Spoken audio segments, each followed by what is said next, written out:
최근 판문점을 넘어서 북한 병사 한 명이 귀순을 하였습니다. 여러 발의 총을 맞았으나 다행히도 목숨을 건졌고 생명에는 지장이 없다는 뉴스 보도가 있었습니다. 이렇게 북한 병사가 귀순하는 사건을 보면은 우리가 평소에는 잊고 살았던 우리나라의 남북 현실이 다시 한번 떠오르게 됩니다. 1953년 전쟁이 끝난 이후에 우리나라는 지금 휴전 중입니다. 그러니까 전쟁 방학입니다. 방학. 전쟁을 쉬고 있는 것이지 전쟁이 끝난 것이 아닙니다. 역사적으로 우리나라는 많은 전쟁을 겪어왔습니다. 그럴 수밖에 없는 것이 지리적으로 위에는 중국이 있고 아래는 일본이 있습니다. 열강들이 있습니다. 열강들 틈 사이에서 살아남으려 하다 보니 전쟁을 많이 겪을 수밖에 없었습니다. 우리나라의 우방인 이 미국이 우리나라를 지켜주는 것 같지만은 사실 미국도 실리를 추구합니다. 미국이 손해를 보면서까지 우리나라를 지켜주지는 않습니다. 그러니 이 열강들의 이 tum바구니 속에서 살아남는 이 생존을 위해서 우리나라가 얼마나 버둥거리는지를 우리가 역사적으로도 잘 알 수가 있습니다. 성경 이야기의 배경이 되는 이스라엘도 우리나라와 비슷한 상황 속에 있었습니다. 이스라엘 위쪽에는 메소포타미아의 여러 제국들이 있었습니다. 이스라엘 남쪽에는 이집트 제국이 있습니다. 이 고대 열강의 이 두 제국들 사이에서 이스라엘은 고래 싸움에 새우등 터지는 역할을 많이 하였습니다. 그래서 성경 이야기는 대부분 전쟁 이야기입니다.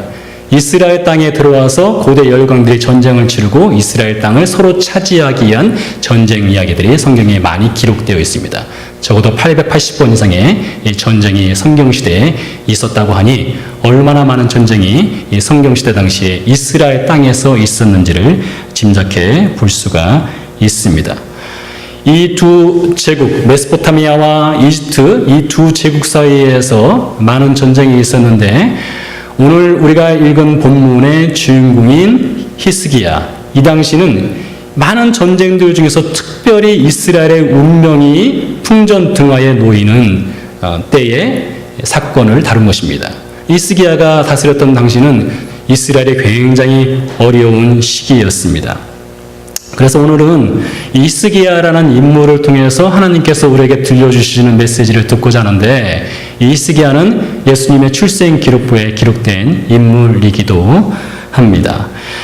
히스기야의 삶은 세 가지 중요한 사건으로 집약해서 우리가 살펴볼 수가 있는데요. 그것을 보기 전에 먼저 잠시 이스라엘의 왕조 역사를 간략하게 살펴본 다음에 히스기야의 삶에 있었던 세 가지 중요한 사건을 함께 보도록 하겠습니다. 이스라엘의 첫 번째 왕은 사울입니다. 두 번째 왕은 다윗입니다. 세 번째 왕은 지혜의 왕인 솔로몬입니다. 솔로몬 시대가 끝나면서 이스라엘은 나라가 갈라졌습니다. 북이스라엘, 남유다 이렇게 갈라졌습니다. 북이스라엘은 주전 722년에 멸망을 하였고 남유다는 주전 586년에 완전히 멸망을 당했습니다. 북이스라엘은 19명의 왕이 있었습니다. 남유다는 20명의 왕이 있었습니다. 도합 39명. 그렇죠? 19하고 20이니까 맞죠? 39명의 39명의 왕이 있었습니다. 그 중에서 39명의 왕들 중에서 성경에 기록된 그나마 좀 선하다, 의롭다, 하나님께서 보시기에 의롭고 선한 왕으로 기록된 왕은 6명 정도입니다. 제가 왜 6명이라고 하지 않고 6명 정도라고 말씀을 드렸는가 하면 약간 불분명한 왕들이 있습니다. 정말로 선한 왕이었는지 의로운 왕이었는지 판단이 약간 애매모호한 왕들이 있어요. 그 왕들까지 포함시키면 7명 혹은 8명까지 올라갈 수가 있습니다. 그러나 정확하게는 않지만은 한 6명 정도는 그래도 선한 왕이라고 볼 수가 있습니다. 성경에 기록된 이런 여러 왕들 중에서 다윗을 가장 의롭고 가장 선한 왕이다. 그래서 다윗에게 10점 만점에 10점을 준다면 그 왕을 기준으로, 다윗을 기준으로 볼 때에 39명의 왕 중에서 다윗에게 가장 근접한 의로운 왕이 누구냐? 오늘 본문에 나오는 히스기야입니다. 아마 제가 점수를 좀 과하게 좀 준다면 9점에서 9.5점 정도 줄 수 있는 왕이 히스기야가 되겠습니다. 자, 이제 히스기야의 삶에 중요한 세 가지 사건이 있었는데 그것을 하나하나 살펴보도록 하겠는데요. 첫 번째로 히스기야는 어떤 사람인가 하면 우상을 숭배하던 아버지 아하스. 그 당시에 모든 사람들 다 우상을 숭배했는데 히스기야는 우상 숭배를 하지 않았습니다. 하나님만 섬기기로 작정한 인물이 히스기야입니다. 이게 중요한 사건입니다. 두 번째 사건은 히스기야의 아버지인 아하스는 아수르의 속국의 신으로서 종으로서 아수르를 섬겼던 왕이었습니다. 그런데 오늘 본문에도 나오지만 히스기야는 아수르와 관계를 끊었습니다. 아수르로부터 유대 백성을 해방시킨 인물이 바로 히스기야입니다. 세 번째로 히스기야 사건에 중요한 사건이 있었는데 히스기야가 죽을 병에 걸렸다가 살아난 사건이 있었습니다. 자, 다시 한번 정리하겠습니다. 히스기야는 하나님만 섬긴 왕이었습니다. 히스기야는 아수르로부터 유대 백성을 해방시킨 왕이었습니다. 히스기야는 죽을 병에 걸렸다가 하나님의 은혜로 다시 살아난 왕이 히스기야입니다. 이 세 가지 중요한 사건을 통해서 성경이 우리에게 들려주는 메시지를 오늘 듣도록 하겠습니다.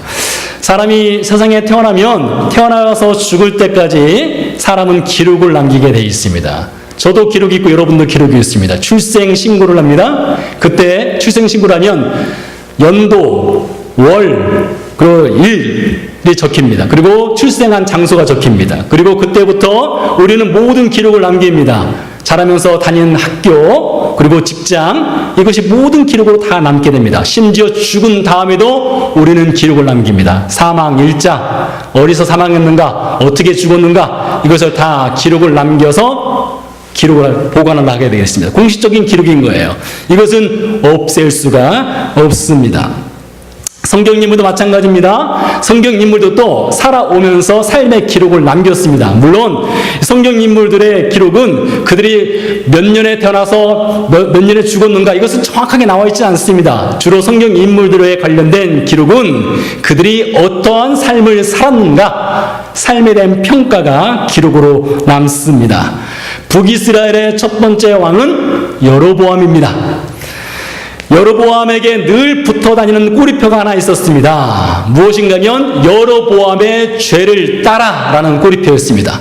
그러니까 북이스라엘의 첫 번째 왕인 여로보암은 처음부터 마지막까지 죄 덩어리로 살았다는 것입니다.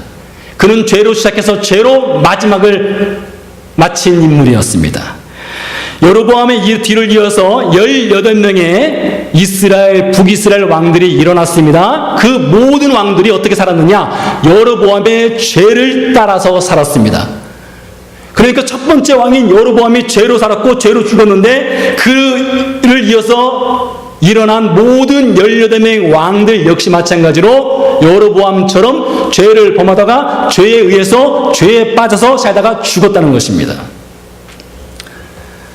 그럼 남유다는 어떨까요? 북이스라엘과 따로 떨어져 있는 남유다 왕들도 별반 다를 바가 없습니다. 대부분 왕들이 악한 왕이었습니다. 20명의 왕들 중에서 14명, 적어도 14명 정도는 정말 악한 왕이었어요. 그 중에서도 히스기야의 아버지인 아하스 역시 마찬가지로 악한 왕 중에 둘째가라면 서러운 왕이 아주 아하스였습니다. 아하스는 당시 큰 제국이었던 아수르의 속국이 되어서 조공을 바쳤습니다. 경제적으로 종이 되었습니다. 그것뿐만 아니라 아수르 제국에 있는 신들을 수입을 해서 자신도 우상을 섬기고 유대 백성들도 우상을 섬기도록 강요한 왕이 바로 아하스였습니다. 자, 아하스에 대한 이 삶의 기록이 성경에 그대로 나와 있는데 성경 말씀 열왕기하 16장 2절 말씀에 보니까 아하스가 어떻게 살았는가를 이렇게 기록하고 있습니다. 아하스가 왕이 될 때 나이가 20세라 참 젊은 나이에 왕이 되었습니다. 예루살렘에서 16년간 다스렸으니 그는 16년간 왕으로 살았는데 그에 대한 기록이 이렇습니다.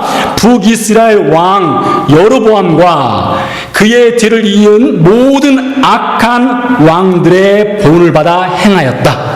이것이 아하스에 대한 삶의 평가입니다. 유대 왕인 아하스는 북이스라엘 여로보암의 죄를 그대로 본받아서 그를 모델로 삼아서 살았다, 이것입니다. 타락한 아하스를 뒤이어서 그의 아들인 히스기야가 25살 나이에 왕이 되었습니다. 선왕인 아하스 시대 당시에 신하들이 여전히 건재합니다. 나라는 여전히 우상을 숭배하고 있습니다. 그것이 옳은 것이냐 다 따라가고 있습니다. 그런 때에 25살, 이 젊은 나이에 히스기야가 한 일이 무엇이냐? 우상을 섬기기를 더 이상 하지 못하도록 종교 개혁을 일으켰습니다. 그가 편하게 왕위를 유지하는 방법이 있었습니다. 무엇인가 하면 아하스처럼 살면 됩니다. 특별한 일을 하지 않고 아하스처럼 아수로 섬기며 우상 숭배하며 그렇게 살면은 죽을 때까지 편하게 살 수 있습니다. 그러나 히스기야는 아하스처럼 살지 않았습니다. 그래서 열왕기하 18장 3절, 오늘 우리가 읽은 본문 말씀은 히스기야에 대해서 이렇게 평가를 내리고 있습니다. 히스기야가 그의 조상 다윗의 모든 행위와 같이 여호와께서 보시기에 정직하게 행하였다. 여러분, 이 얼마나 반대되는 기록입니까? 그의 아버지 아하스는 여로보암과 이스라엘의 왕들의 길을 따라서 악한 죄를 범하고 우상을 숭배하였다. 이것이 아하스에 대한 기록인데, 반대로 그의 아들 히스기야는 여로보암이 아니라 다윗과 하나님이 보시기에 정직하게 행하였다. 이것이 그의 아들 히스기야에 대한 기록입니다. 아하스의 모델은 여로보암이었습니다. 아하스의 모델은 이스라엘의 못된 악한 왕들이었습니다. 그러나 히스기야의 모델은 다윗이었습니다. 히스기야의 모델은 하나님이셨습니다. 하나님 보시기에 정직하게 살기로 그는 선택을 하였습니다. 북이스라엘의 18명의 왕, 그들 모두가 왕이 되었을 때, 권력자가 되었을 때에 그들의 권력은 죄를 범하는 데만 사용했습니다. 그들은 여로보암의 모든 죄를 따라서 살았습니다. 충성스럽게 죄를 범했습니다. 남유다의 왕, 말씀드린 것처럼 20명의 왕들 중에서 14명 정도는 마찬가지로 여로보암과 이스라엘의 왕들의 죄를 따라서 그들 역시 죄악의 길을 걸어갔습니다. 어쩔 수 없이 여로보암의 죄를 선택한 것이 아닙니다. 어쩔 수 없어서 우상을 숭배한 것이 아닙니다. 그들 스스로가 우상 숭배자가 되기로 선택을 한 것입니다. 그렇게 살아가는 것입니다. 그러나 오늘 히스기야는 어떤 선택을 했습니까? 오늘 히스기야는 여로보암과 이스라엘의 왕들의 길을 선택한 것이 아니라 다윗이 걸었던 길, 하나님 보시기에 정직한 길, 그것을 선택을 하였다는 것입니다. 히스기야의 이 선택은 그의 정치적 생명을 단절시킬 수 있는 매우 위험한 선택이었습니다. 히스기야의 선택은 손익계산을 해보면 반드시 손해보는 선택이었습니다.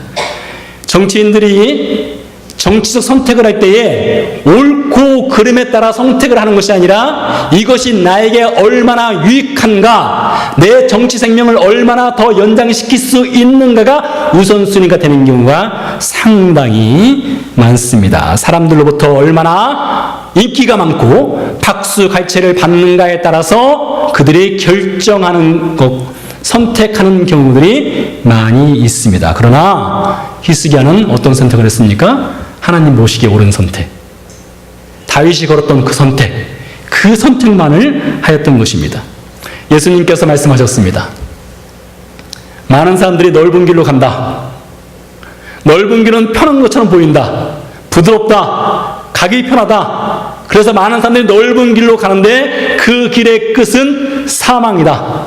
말씀하셨습니다. 여러분, 길을 가다 보면, 특별히 동네로 들어가다 보면 이정표 중에 어떤 이정표가 있습니까? dead end.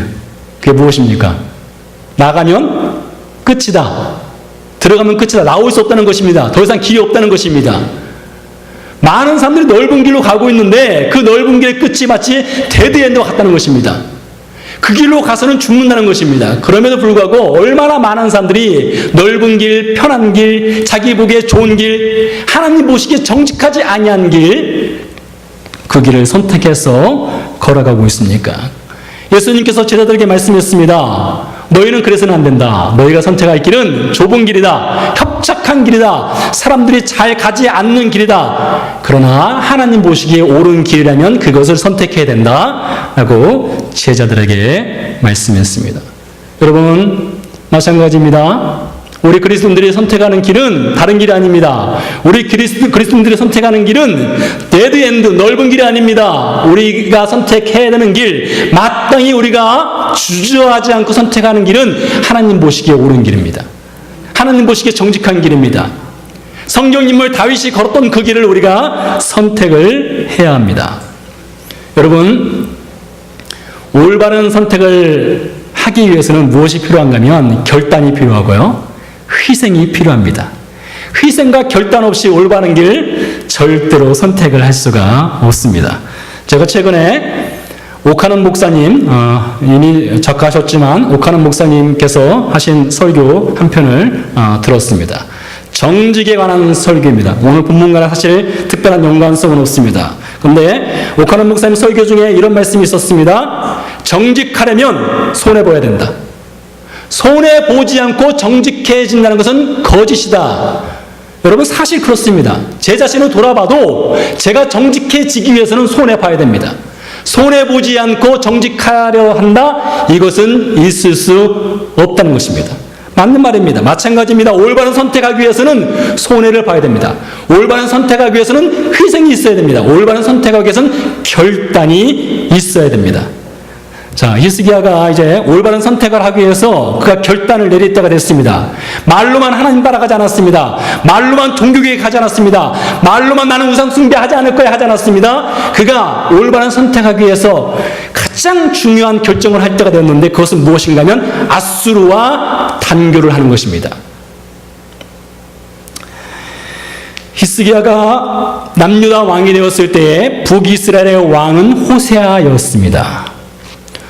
호세아가 앗수르의 종으로서 섬기다가 앗수르를 배신했습니다. 그러자 앗수르가 가만히 있었겠습니까? 그렇지 않습니다. 앗수르의 왕 살마네살이 북이스라엘을 공격을 해버렸습니다. 북이스라엘의 사마리아를 공격해서 사마리아를 쑥대밭을 만들어버렸습니다. 그리고 왕족과 귀족들, 백성들을 모조리 싸잡아서 앗수르로 끌어가 버렸습니다. 노예로 삼아버렸습니다. 이스라엘에서 발견된 여러 고고학 유적들 중에 비문이 있습니다. 앗수르 지역에서 발견된 비문들이 있습니다. 당시 앗수르가 다른 나라를 점령했을 때 노예를 어떻게 끌어갔는가에 관련된 비문들을 보면 아주 처참합니다. 사람들을 죽이는 방법도 얼마나 극악무도한지 모릅니다. 사람들을 죽이는 방법 중에 하나가 항문에다가 꼬챙이를 집어넣어서 입으로 빼서 죽입니다. 그런 방법을 썼습니다. 살 가죽을 벗겨서 죽였습니다. 그런 극악한 방법을 써서 사람들을 처형시키고 죽였어요. 그것을 직접 목격한 사람이 누구인가 하면 히스기야입니다. 히스기야가 만약에 앗수르를 호세아처럼 배반하고 단교를 선언하면 앗수르가 호세아와 사마리아를 점령하고 극악무도한 일을 저질렀던 것처럼 남유다 역시 가만두지 않을 것이 뻔합니다. 그러나 올바른 결정을 하기 위해서는 히스기야가 결단을 해야 했습니다. 반쪽짜리 순종을 할 것이냐, 완전한 순종을 할 것이냐, 이 두 사이를 놓고 히스기야는 앗수르와 단교를 선언을 하였습니다. 히스기야가 왕이 된 지 14년째 되는 해입니다. 그러니까 그의 나이 39살 때 되었을 때 앗수르와 완전히 관계를 끊었습니다. 왜 첫 해 하지 않고 14년이나 걸렸을까요? 그만큼 쉽지 않다는 것입니다. 왕이 됐던 25살 나이에 그는 그럴 만한 내공이 없었어요. 영적인 내공이 없었습니다. 14년 동안 내공을 쌓았습니다. 그리고 14년째 되는 날 결단하여서 그는 앗수르와 단교를 선언하였습니다. 앗수르와 단교를 선언했을 때 앗수르가 가만히 있지 않았습니다. 18만 5천 명을 끌고 앗수르 왕 사네립이 남유다를 공격해버렸습니다. 남유다의 많은 성들이 파괴되었습니다. 예루살렘으로 올라가는 마지막 최후의 요새가 있는데 라기스라는 요새입니다. 예루살렘으로부터 약 30마일 떨어진 곳입니다. 그곳까지 공격해서 그것을 완전히 쑥대밭을 만들어 버렸습니다. 그리고 히스기야에게 항복하라고 편지를 보냈습니다. 여러분이 히스기야라면 어떻게 하시겠습니까? 항복하지 않으면 다 끌려갈 판입니다. 항복하지 않으면 살가죽에 묶여서 죽임을 당할 판입니다. 항복하지 않으면 예루살렘을 완전히 쑥대밭으로 만들어 버릴 것입니다. 18만 5천 명의 군사를 끌고 왔습니다. 어떻게 하시겠습니까? 승산이 없는 전쟁입니다. 승리할 수 없습니다. 항복할 것이냐, 대항할 것이냐, 이 두 개의 선택을 놓고 히스기야는 어떻게 했습니까? 성경 말씀해 보니까 그는 항복하지 않았습니다. 그는 대항하지도 않았습니다. 성경 말씀해 보니까 그는 여호와의 성전으로 올라갔습니다. 항복하는 대신에 여호와의 성전으로 올라갔습니다. 대항하는 대신에 여호와의 성전으로 올라갔습니다. 그리고 여호와 앞에 히스기야는 무릎을 꿇었습니다. 만군의 주 여호와 앞에 무릎을 꿇었습니다. 세상도 아닌 아수르의 사내립도 아닌 18만 5천 명의 군사도 아닌 하나님 앞에만 그는 무릎을 꿇었습니다. 하나님 앞에 그가 무릎을 꿇었을 때 하나님께서 히스기야 편이 되어 주셨습니다. 18만 5천 명을 하루아침에 하나님께서 몰살시켰고 아수르 왕 사내립은 고국으로 돌아가서 암살당해서 죽음당했습니다. 사랑하는 교회 여러분, 저보다 여러분의 삶의 현장이 더 팍팍합니다. 저보다 여러분의 삶의 현장이 더욱더 갈등이 많습니다. 저보다 여러분의 삶의 현장이 더 많은 문제가 있습니다. 사실 목사는 사실 온실 속에 살아가고 있어요. 제가 주로 만나는 사람은 어떤 사람이겠습니까? 목회자들 만납니다. 제가 주로 만나는 사람은 어떤 사람이겠습니까? 주로 신자들 만납니다. 그러나 여러분의 삶의 현장은 그렇지 않다는 것 제가 잘 압니다. 여러분의 삶의 현장에서 주로 만나는 사람들은 예수님 믿지 않는 사람들입니다. 가치관이 다른 사람들입니다. 삶의 가치, 목적이 다른 사람들을 여러분이 만나고 있어요. 삶의 실제 전투 현장에 있는 분들이 바로 여러분들입니다. 그러니 제가 느끼는 갈등, 제가 세상으로 받는 압력, 그것보다 여러분이 받는 압박과 압력과 스트레스가 훨씬 더 많다는 것은 분명하고 자명한 사실입니다. 여러분 어떻게 사시겠습니까? 그런 세상 속에서 살아가고 있는데 오늘 히스기야를 통해서 우리에게 하나님께서 들려주시는 메시지는 무엇입니까? 그리스도인은 분명합니다. 세상에 절대 무릎을 꿇지 않습니다. 그리스도인들은 아수르와 같은 사내립과 같은 18만 5천 명과 같은 쓰나미처럼 몰려오는 이 세상 앞에 절대로 무릎을 꿇지 않는 것이 그리스도인이라는 것을 오늘 히스기야가 우리에게 가르쳐 주고 있습니다. 그리스도인은 문제 앞에 무릎을 꿇지 않습니다. 그리스도인은 누구에게 무릎을 꿇습니까? 하나님께 무릎을 꿇습니다. 하나님께 그리스도인들은 엎드립니다. 하나님께 엎드리면, 하나님께 무릎을 꿇으면 세상이 작아집니다. 하나님께 엎드리면 18만 5천 명이나 같은 세상이 크게 보이지 않게 된다는 것입니다. 하나님께서 아수르의 침공으로부터 히스기야와 남유다를 구해준 때는 히스기야 나이 39살 때였습니다. 얼마나 위대한 승리입니까? 칼 한 번 쓰지 않았습니다. 화살 한 번 쏘지 않았습니다. 돌멩이 하나 던지지 않았습니다. 그냥 승리가 거저왔습니다. 놀랍고도 놀라운 승리가 히스기야에게 주어졌습니다. 그런데 바로 뒤이어서 히스기야에게 세 번째 사건이 일어납니다. 바로 같은 해에 히스기야가 중한 병에 걸렸습니다. 성경은 어떤 병에 걸렸는지 말하지 않습니다. 그러나 하나님께서 이사야 선지자를 보내서 이렇게 말씀했습니다. 너 죽을 때가 되었다. 내가 너 내 생명 걷어가야 되겠다. 너 죽을 준비해라. 유서 써라. 너 이제 죽는다. 여러분 청천벽력과 같은 얘기입니다. 39살 꽃다운 나이, 한참 정치 생명을 이어갈 나이, 이제 종교개혁도 일으켰고 아수리의 습박으로부터 벗어났고 이제 유대 나라를 더욱더 부강하게 만들 수 있는 그 나이에, 그때에 히스기야에게 하나님께서 너 죽는다 말씀했습니다. 갑작스러운 사형 선고를 받은 히스기야가 어떻게 했습니까? 여호와 앞에 통곡하며 울었습니다. 대성통곡했습니다. 하나님, 제가 지금까지 어떻게 살아왔는지를 주님께서 아십니다. 제가 내 왕, 저희 아버지 아하스의 뒤를 따라서 여로보암과 그 이스라엘 왕들이 걷던 그 죄악의 길을 걷지 않았습니다.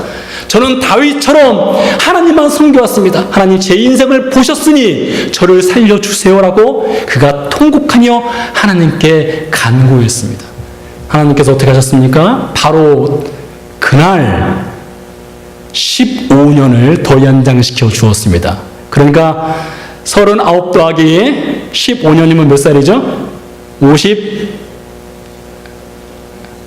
54살이죠? 네, 그렇죠. 네, 맞습니다. 54. 여전히 수학은 아주 힘들어요. 그게 1차적이든 2차적이든 3차적이든 굉장히 힘듭니다. 54살. 그러니까 15년을 더 연장받은 거예요. 그러니 얼마나 기쁘겠습니까? 25년은 아니지만 15년을 더 연장받았지 얼마나 기쁘겠어요. 히스기야가 하나님께 감사의 찬양을 드렸습니다. 근데 얼마 지나지 않아서 같은 해에 아수르보다 아래쪽에 있는 바벨론이라는 제국이 있었습니다. 바벨론은 당시에 그렇게 힘이 세진 않았는데 이제 신흥 제국으로서 이제 부상하고 있었습니다. 그 제국의 황제가 사신을 히스기야에게 보냈습니다. 제국의 사신들이 히스기야를 방문한 거예요. 남유다는 사실 점과 같은 존재입니다. 아무것도 아닌 힘이 없어요. 그런데 그 큰 제국의 사신들이 히스기야를 방문했으니 히스기야가 얼마나 기뻤겠습니까? 내가 그렇게 유명해졌구나. 내가 그래도 정치를 잘했나 봐. 내가 그래도 뛰어난 왕인가 봐. 내 명성이 바벨론까지 미쳤나 봐. 아마 이랬던 것 같습니다. 그래서 바벨론의 사신들이 왔을 때에 히스기야가 자기 자랑하기 바빴습니다. 왕궁의 보물고를 다 열어서 자신이 얼마나 많은 보물들을 갖고 있는지 다 보여줬습니다. 우리 나라에 얼마나 좋은 무기들이 있는지 다 보여줬습니다. 그러며 자랑했습니다. 역대하 32장 25절입니다. 여러분, 기록이 정말 무서운 거예요. 기록은 절대로 지울 수가 없습니다. 제가 영락교에서 사역했던 기록, 나중에 제가 혹 다른 데로 간다 할지라도 여러분 그거 지울 수 있겠습니까? 지우지 못하는 거예요. 그러니까 여러분, 살아있을 때 잘해야 됩니다. 있을 때 잘못하면 나중에 그거 어떻게 참 골치 아픈 문제예요.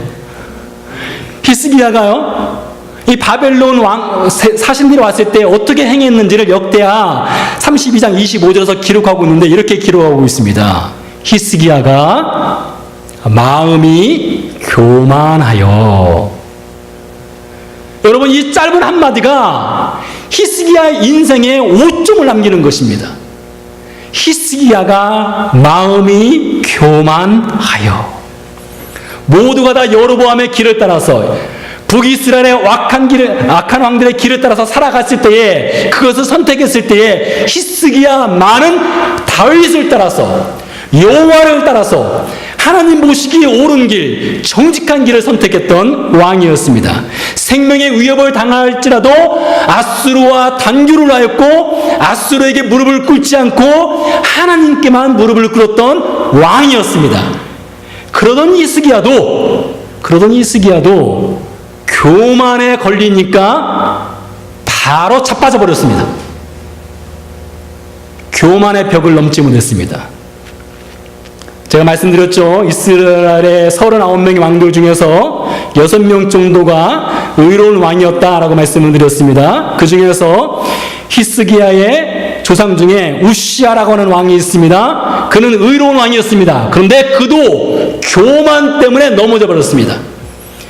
교만을 선택하니까 바로 넘어집니다. 히스기야의 조상 중에 아사라고 하는 왕이 있습니다. 아사 역시 멋진 왕이었습니다. 하나님만 섬기기로 작정했습니다. 그랬던 아사도 교만이 들어오니까 바로 넘어져 버렸습니다. 탈무드에 의하면 사람이 왜 맨 마지막에 창조되었느냐? 여러분, 사람은 6째 날 모든 짐승이 다 창조된 이후에, 짐승뿐이 아닙니다. 하늘의 새, 바닷속의 물고기, 심지어 바퀴벌레, 벼룩 다음에 창조된 것이 무엇입니까? 사람입니다. 탈무드의 말을 그대로 인용하면 이렇습니다. 탈무드에 의하면 사람이 창조된 맨 마지막에 창조된 이유, 창조 순위 중에서 벼룩 다음으로 사람이 창조된 이유는 무엇이냐? 교만하지 말라. 교만해서는 안 된다. 그래서 하나님께서 사람을 맨 마지막에 창조했다. 이것이 탈무드가 하는 이야기입니다. 그렇습니다. 사람을 하나님께서는 창조 맨 마지막에 두셨습니다. 그리고 그 코에 생기를 불어넣어서 생명이 있는 존재로 만들어 주셨습니다. 생명이 있는 그 존재로 교만이 들어오면, 교만을 선택하게 되면 그 생명을 빼앗기게 되어 있습니다. 순식간에 생명을 빼앗깁니다.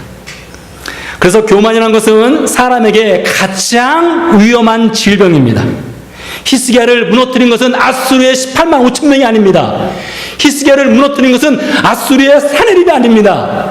히스기야를 무너뜨린 것은 남유다 백성들이 아닙니다. 히스기야를 무너뜨린 것은 무엇인가면 그 안에 있던 교만입니다.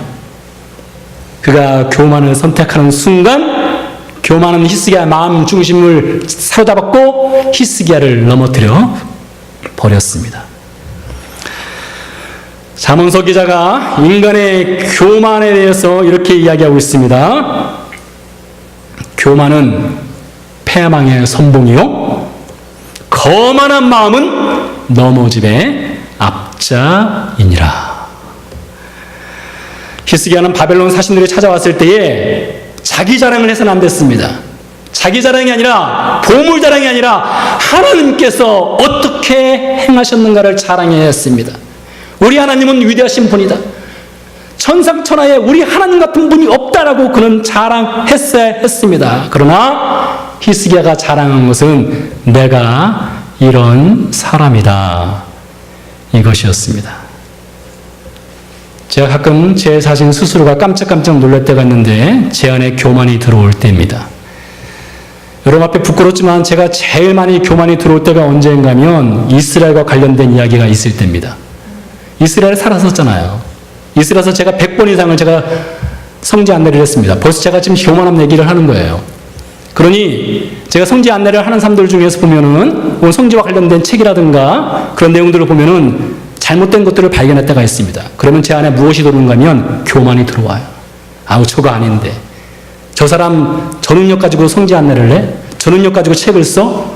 이런 교만이 제 안에 들어와요. 그러면 제가 어떻게 됩니까? 곧바로 고꾸러지는 겁니다. 자빠지는 거예요. 넘어지는 거예요.